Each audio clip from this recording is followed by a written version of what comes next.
नमस्कार दोस्तों, आज मैं आपको मंगला गौरी व्रत कथा सुनाऊंगी। यह व्रत संतान प्राप्ति का बड़ा ही उत्तम व्रत माना जाता है। आप सभी मेरे साथ बोलिए, शंकर भगवान की जय, माता पार्वती की जय। एक समय की बात है, एक छोटे से गांव में एक साहूकार अपनी पत्नी के साथ निवास करता था। साहूकार धनवान था और उसके घर में किसी भी प्रकार की कोई कमी नहीं थी।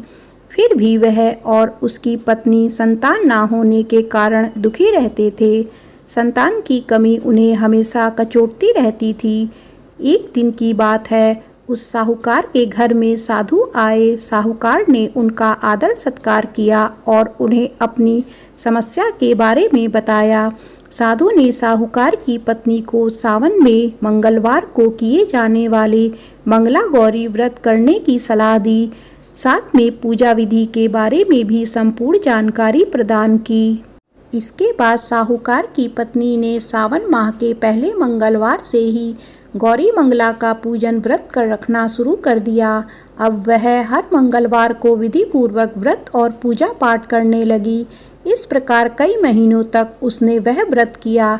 एक दिन उसकी धर्म निष्ठा से प्रसन्न होकर माता पार्वती ने भगवान शिव से साहूकार और उसकी पत्नी को संतान प्राप्ति का वरदान देने के लिए कहा।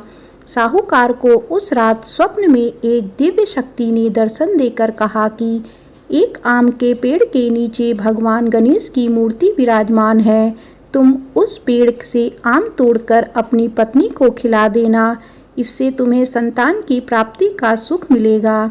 साहूकार ने अगले दिन सुबह उठकर अपनी पत्नी को इस सपने के बारे में बताया और उस आम के पेड़ को ढूंढने लगा।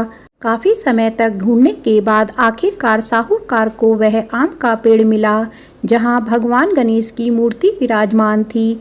उसने आम तोड़ने के लिए उस पेड़ पर पत्थर मारना शुरू कर दिया।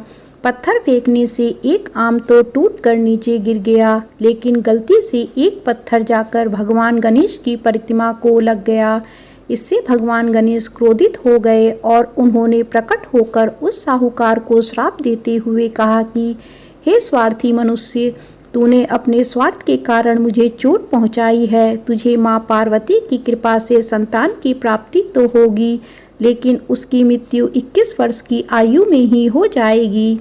यह सुनकर साहूकार बहुत घबरा गया और वो वापस घर चला गया। उसने वह फल अपनी पत्नी को खिला दिया और किसी को भी इस घटना के बारे में नहीं बताया। कुछ समय पश्चात भगवान शिव और माता पार्वती के आशीर्वाद से साहूकार और उसकी पत्नी को पुत्र की प्राप्ति हुई।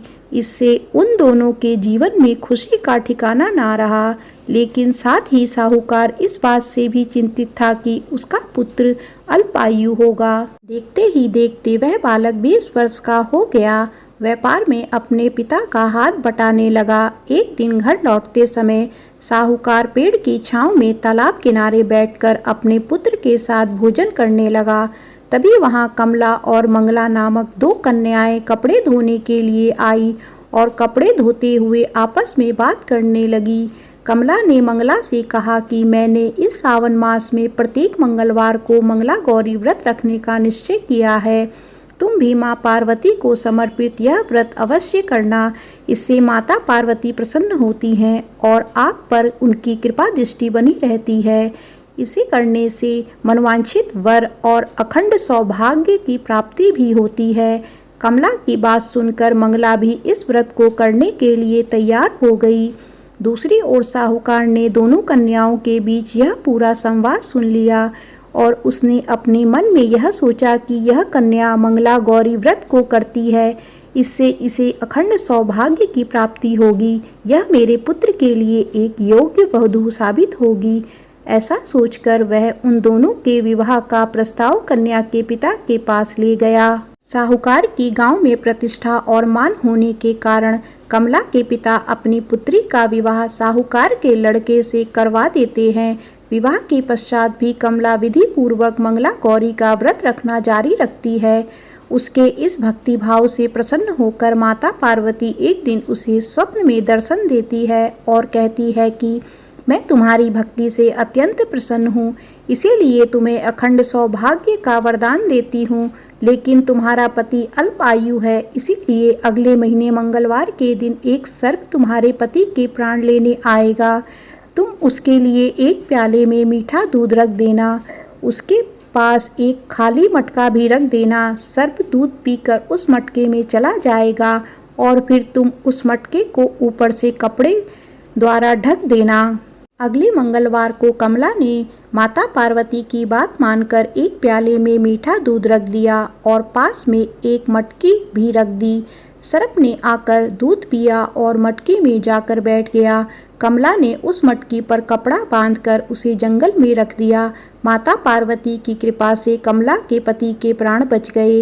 इस प्रकार मंगला गौरी व्रत के पूर्ण फल से साहूकार का पुत्र श्राप मुक्त हो गया। जब कमला ने घर में सबको इस चमत्कार के बारे में बताया तो सभी आश्चर्यचकित रह गए। इसके बाद साहूकार और उसकी पत्नी ने अपने पुत्र और वधू को आशीर्वाद दिया और पूरा परिवार सुखपूर्वक जीवन व्यतीत करने लगा। मंगला गौरी व्रत कथा समाप्त होती है। आप सभी मेरे साथ बोलिए, शंकर भगवान की जय, माता पार्वती की जय। ओम नमः शिवाय।